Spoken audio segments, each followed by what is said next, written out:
예, 미국의 고고도 미사일 방어 체계인 사드의 한반도 배치와 우리나라의 아시아 인프라 투자은행 가입 문제를 놓고 미국과 중국의 신경전이 가열되고 있습니다.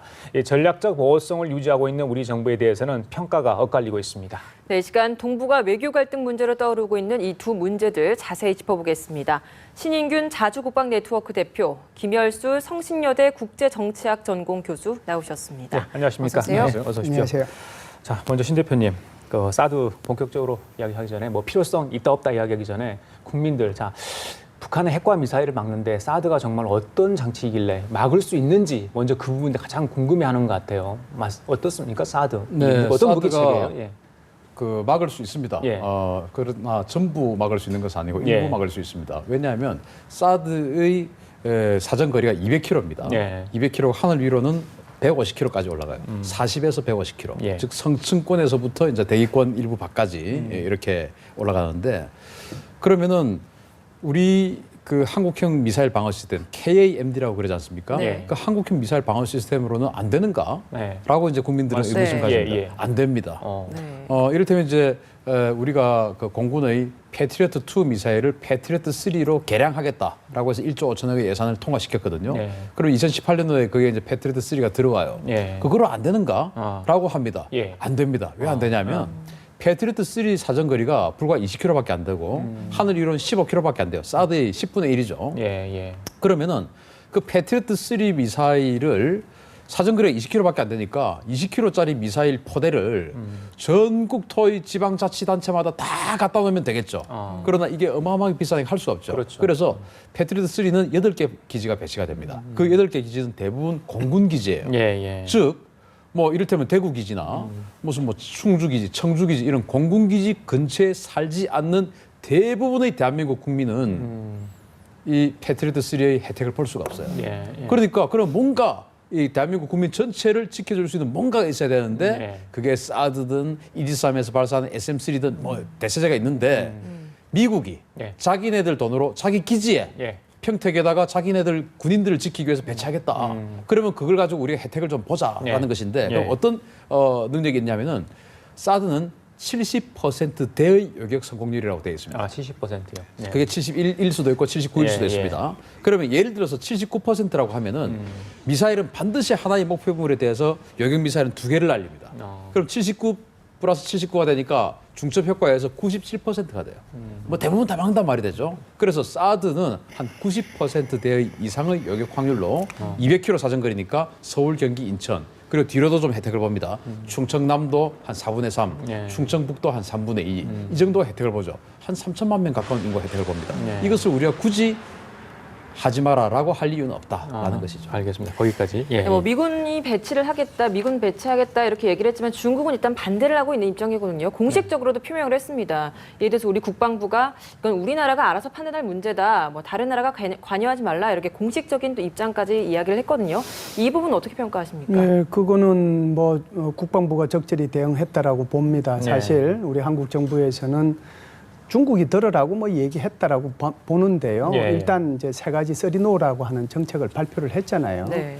우리는 요청받은 적도 없고 협의한 적도 없고 예. 네. 결정한 바도 없다라고 하는 것을 공식적으로 얘기했음에도 불구하고 예, 예. 소위 말하는 중국의 외교부 차관부라는 사람이 회의하러 와서 예. 그것도 공식 의제에 없는 사드 문제를 가지고 얘기를 했다는 것 자체가 예. 큰 결례라고 봐야죠. 그런 차원에서 국방부가 아무 말도 안 하고 지나가는 것은 있을 수 없는 얘기고요. 예, 예. 그런 차원에서 보면 우리가 결정한다는 거 예. 그리고 주변국이 뭐라고 얘기할 수 있지만 예. 우리의 결정에 대해서 영향력을 미쳐서는 안 된다라고 엄중한 경고를 했다라고 봐야죠. 예. 네. 잘했다라고 봅니다. 그래요.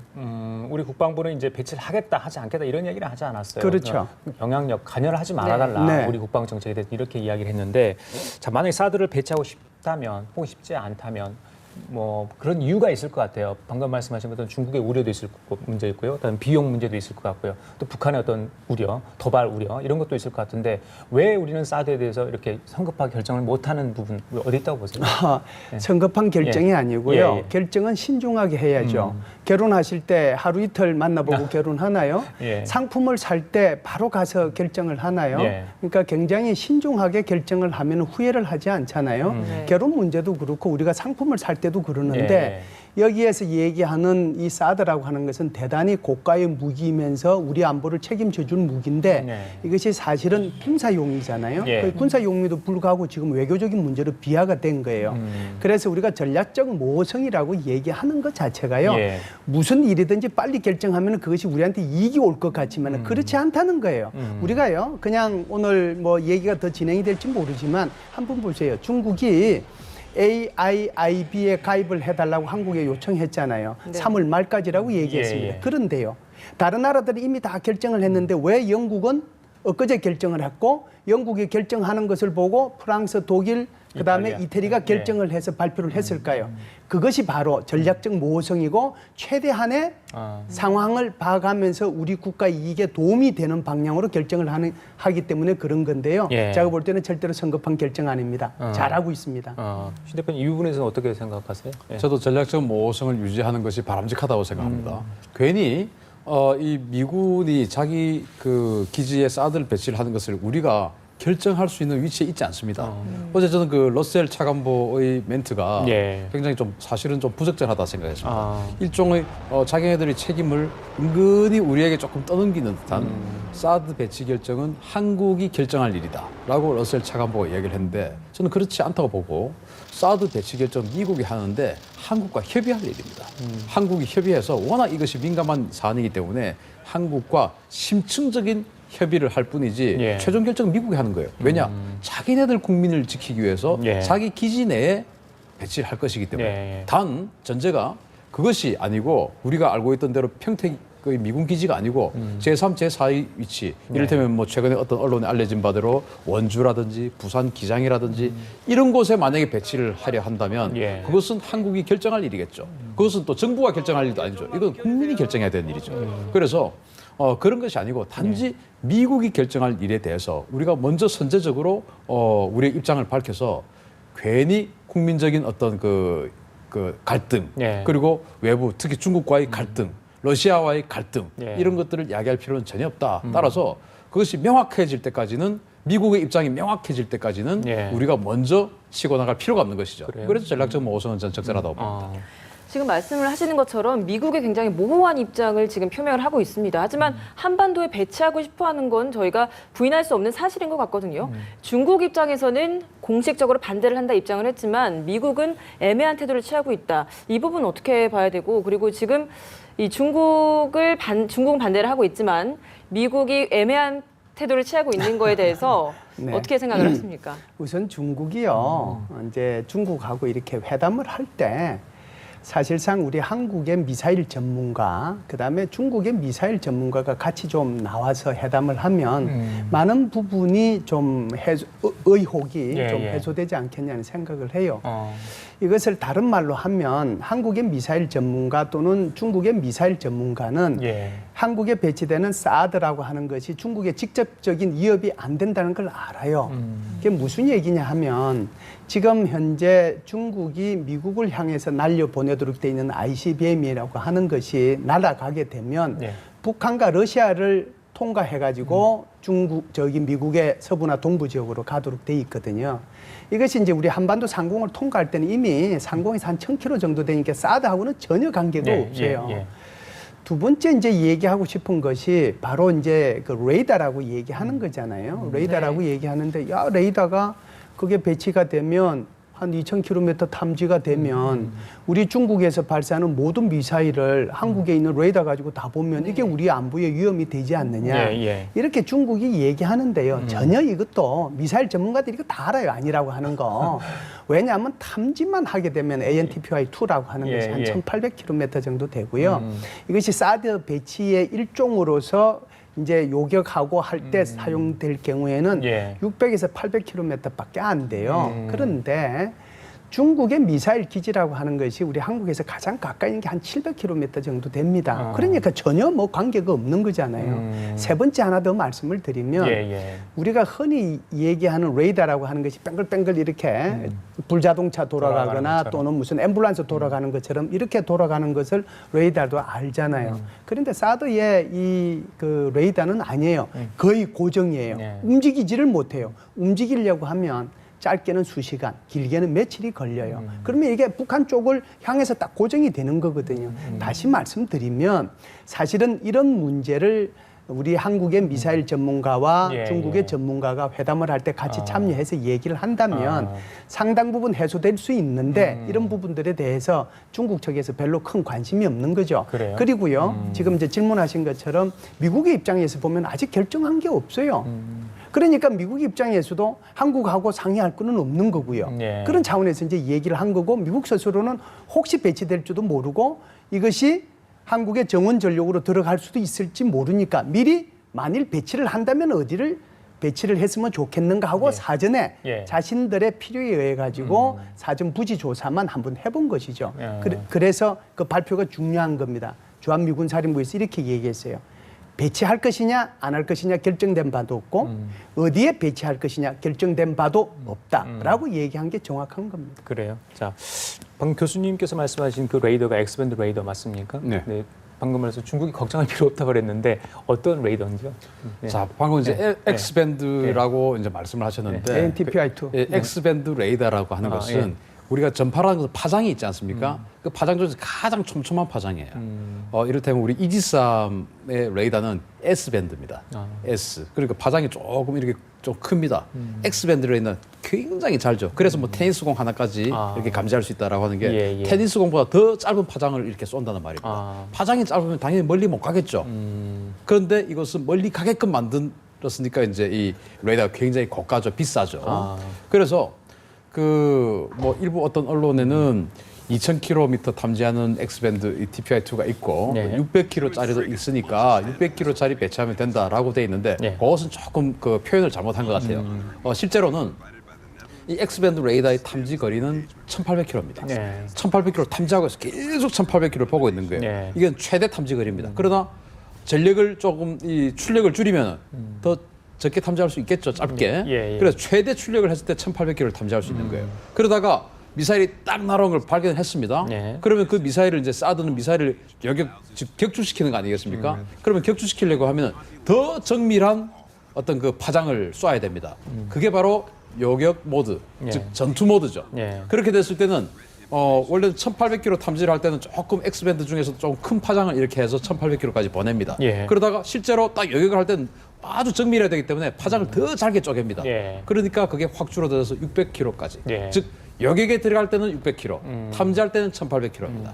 그래서 그러면 이제 중국이 걱정할 게 없다라고 하는 게 아까 교수님 잘 설명하셨지만 이 레이더는 고정된 정면만 봅니다. 이 레이더는 평평한 판이에요. 여기서부터 60도 각도로 정면만 보게 되어 있습니다. 그러면은 우리가 북한을 탐지해야 할 곳이 바로 어디입니까? 북한 아닙니까? 그렇죠. 북한 핵미사일 때문입니까? 예, 예, 예. 그러면은 북한 함경북도의 풍계리, 무수단리 이런 미사일 기지, 핵실험 기지가 있지 않습니까? 그런데 탐지해야 되죠. 또 서쪽 끝에 평안북도에 동창리 있죠. 그리고 또 그 백두산 밑에 삼지연 있죠. 미사일 기지들이 많이 있습니다. 예, 예. 다 탐지하려면은 이 평택에서부터 60도를 전부 북한 쪽으로 쏴야 돼요. 평안북도에서 함경북도 아우지까지 다 봐야 됩니다. 네. 그런데 중국이 걱정하는 것은 중국의 대륙간 탄도미사일 예. 기지들. 예. ICBM 뚱펑 31이라고 하는 기지가 중국에 3개가 있어요. 그게 바로 호남성, 그리고 산서성, 그리고 감숙성 네. 여기에 3개가 있는데 예. 이걸 보려면은 이 사드의 레이더를 반대쪽으로 틀어야 됩니다. 아. 서쪽으로 틀어야 돼요. 북쪽을 보고 있는 것을. 예, 교수님 그러면은 말씀하신 거. 그러면은 정작 북한 것을 전혀 보지 못하는 것이죠. 예, 예. 그렇게 되니까 중국이 걱정할 필요 없다. 북한 걸 봐야 되니까. 예. 그러면은 중국 입장에서는 북한 거 보려고 해놓고 예. 실제로 중국을 보면 어떡하냐라고 네. 걱정할 수 있겠죠. 그러나 중국도 전자전 정찰기 이런 게 다 있어가지고 예. 사드의 레이더 전자파가 자기네들로 오나 안 오나 다 알 수 있어요. 네. 그러면 항의하면 됩니다. 예, 예. 그럼 우리도 미정부에 아니 우리를 지켜주기 위해서 지금 와놓고 왜 중국을 보느냐라고 항의하면 돼요. 예. 그래서 그런 것들은 기술적으로 충분히 풀 수 있는 문제고 중국이 너무 앞서서 걱정하는 것이다라고 생각할 수 있습니다. 그래, 손 대표님, 그런데 이제 최근에 나온 이야기가 그렇다면 미국이 사드 배치에 관심이 있다면 중국이 우려를 하니까 미국 측에서 직접 나서서 중국을 설득해라. 또 중국은 한국이 북한의 핵과 미사일을 걱정을 하기 때문에 그렇다면 그 위협을 줄여줄 수 있는 게 중국이다. 그럼 중국이 북한을 좀 설득해달라. 이런 요구를 할 수 있지 않겠느냐. 저희들은 그렇게 보는데. 대표님 그것이 생각은 저희 어떠세요? 주장입니다. 예, 예. 저는 그 러셀 차관보의 말이 저는 뭐 그 썩 마음에 와닿지 않는다고 아까 이야기했던 게 자, 이 지금 사드 배치 주체는 미국이에요. 네. 그리고 사드 배치를 반대하는 주체도 중국이에요. 그런데 왜 중국은 우리에게 이야기하고 미국은 우리에게 지금 책임을 넘깁니까? 아니죠. 자기애들끼리 이야기해야 돼요. 제일 첫째. 그러면은 두 번째, 중국은 북한 핵에 대한 원죄가 있습니다. 북한 핵의 어떤 그 제일 시초는 중국이 인도와 경쟁을 그 캐슈미르에서 전쟁을 했지 않습니까? 그때 인도하고 또 분쟁을 했던 파키스탄을 도와주기 위해서 파키스탄에 핵 기술을 넘겨줬습니다. 그 파키스탄 핵 기술이 다시 98년대 북한으로 넘어갔습니다. 그게 지금 북한이 만들고 있는 고농축 우라늄 핵폭탄이에요. 그러면은 그 기술들이 돌고 돌아서 중국의 핵폭탄 기술이 돌고 돌아서 북한으로 들어갔고 또 북한이 핵실험 3차례에 걸쳐서 하고 대륙간 탄도미사일 발사 실험할 때마다 유엔 안보리 제재 결의안이 발동이 됐는데 중국이 과연 얼마나 협조를 했으며 이러한 것들 중국의 비협조 때문에 북한이 지금 거의 핵 보유국 단계까지 간 거 아니겠습니까? 정부가 인정은 하지 않지만 실제적으로 핵 보유국 단계가 갔습니다. 그러면은 중국이 우리는 지금 북한의 핵미사일 때문에 우리의 생존을 위해서 사드 배치를 용인할 수밖에 없다. 그러면 중국이 우리의 생명을 대신 지켜줄 수 있느냐?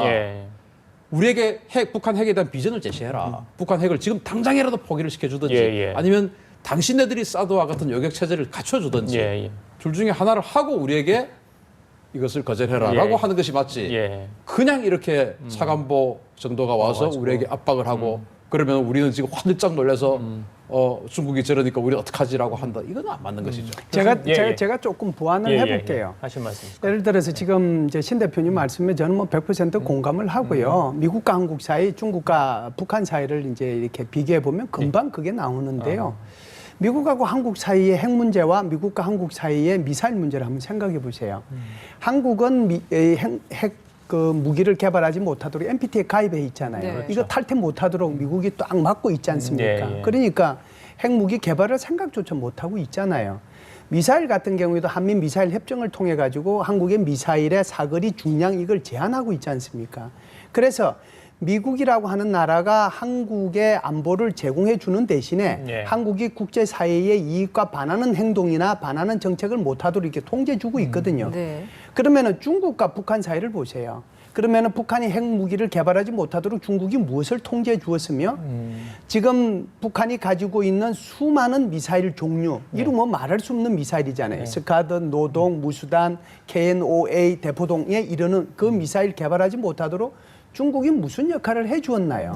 그렇게 아무것도 자신들은 중국에 대해서 북한에 대해서 해주지 못하면서 북한이 핵과 미사일을 결합해서 핵미사일을 우리한테 쏘려고 하는데 우리는 우리 안보를 위해서 그것이 필요하다라고 하는데 여기에 대해서 감나라 밤나라고 하는 것은 자신들의 의무는 하나도 수행하지 않으면서 한국에 대해서 한국의 주권을 직접적으로 간섭하는 이런 일이 있는 거죠. 이거는 안 된다고 봐야 굉장히 중요한 안 된다고 말씀인 것 봐야죠. 같습니다. 예, 알겠습니다. 그리고 이제 교수님께서 앞서 지적했던 그 AIIB 아시아 인프라 투자은행 문제요, 사드 문제와 함께 논란이 되고 있습니다. 앞서 이제 영국, 이탈리아, 뭐 프랑스 등이 이제 가입 의사를 밝혔습니다. 과연 이제 중국이 주도하고 있는 이 은행에 우리가 가입을 해야 되는지 말아야 되는지 뭐 신청 기간이 3월 말이라고 하니까요. 그때까지 얼마 남지 않았지 않습니까? 자, 이런 서방 국가들도 가입하는 이유, 중국의 어떤 경제력에 대해서 무시하지 못하기 때문에 미국의 눈치가 있을 건데 가입한 이유 어디 있다고 보십니까? 중국의 부상이 있으면 있을수록 우리의 고민은 더 많아질 겁니다. 소위 말하는 미국 질서에 대해서 미국이 주도해왔던 질서에 대해서 그 질서를 바꾸기 위해서 중국이 여러 가지로 노력하고 있거든요.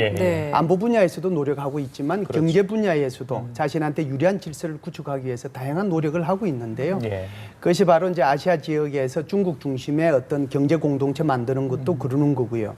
그 다음에 ADB라고 하는 거 아시아 개발은행이잖아요. 미국과 일본이 주도하는 아시아 개발은행에 대항해서 만드는 것이 바로 AIIB 은행이라고 하는 거거든요. 이것뿐만이 있는 게 아닙니다. 세계은행에 대비해서 만드는 것이 NDB라고 뉴 디벨롭먼트 뱅크라고 하는 거예요. 이거는 소위 말해서 브릭스를 중심으로 해서 만들어지는 거고요. 이것뿐만 아니라 IMF에 대항해서 만드는 게 또 있습니다. 그게 CRA라고 하는 건데 긴급 외환 보유 기금이라고 볼 수 있습니다. 이게 전체가 뭐냐면 미국 주도의 브레튼 우즈 경제 체제라고 볼 수 있는데 그 체제 하나에 대해서 일일이 1대1로 대응하기 위해서 지금 중국이 하고 있는 거예요. 예. 그래서 우선 AIIB만 질문을 하셨으니까 AIIB에 대해서 다른 나라들이 다 많이들 가입을 했습니다. 예. 인도가 아주 뭐 적극적으로 가입을 했고요.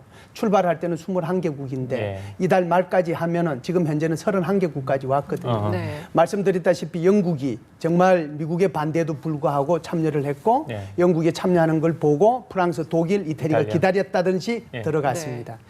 이것은 3월 말까지 참여하느냐 안 하느냐에 따라서 국가이익이 엄청난 차이가 나는 거예요. 한국이 계속해서 이 부분에 대해서 선택 결정을 안 하고 이렇게 미루어왔던 것도 소위 말하는 G7 국가와 그리고 그 미국이 어떤 태도를 취하느냐를 보기 위한 건데요. 예. 제가 볼 때는 이 정도 왔으면 이제 한국도 전략적 선택을 해야 될 시점이 왔다 이렇게 봅니다. 12일 남았습니다. 그래요. 네. 미국을 입장을 봐야 한다라고 얘기를 하셨는데 미국은 솔직히 반대 입장을 지금 표명하고 있거든요. 미국은 네. 왜 이 가입을 반대하는 겁니까? 제가 이제 얘기한 요 앞에가 핵심인데요. 네. 미국 주도의 질서가 중국 주도의 경제 질서를 보면 하나하나 1대1 조응 개념으로 대응한다는 네. 개념으로 다 중국 주도로 바꿔 나가려고 하는 거거든요. 미국은 불편한 것이죠. 그렇죠. 그렇기 때문에 가능하면은 미국의 우방국, 예. 미국의 동맹국들은 예. 미국이 주도하는 질서 속에 남아 있기를 바랍니다. 그래서 중국의 AIIB에 영국이 들어갈 거라고 하는 것은 미국이 생각도 못했는데 예. 들어간 거고요. 예. 그 눈치를 보고 얼른 프랑스, 독일, 이태리도 들어가는 거예요. 단 여기서 동아시아 지역에서는 호주가 참여를 선언했다가 빠진 것을 좀 유심히 볼 필요는 있습니다. 알겠습니다. 자, 안보와 경제 문제에 있어서 저희 나라에 큰 시험대에 지금 놓인 상황인데 신 대표님 마지막으로요.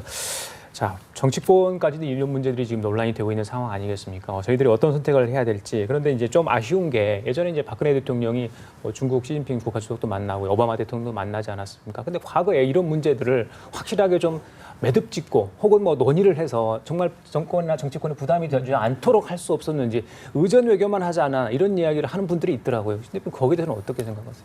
과거에 시진핑 주석을 만나고 오바마 대통령 만났을 때 그때 이 사드 문제를 이야기를 한다. 네. 작년에 예. 네. 작년에 만약에 시진핑 주석을 만났을 때 사드 이야기를 한다.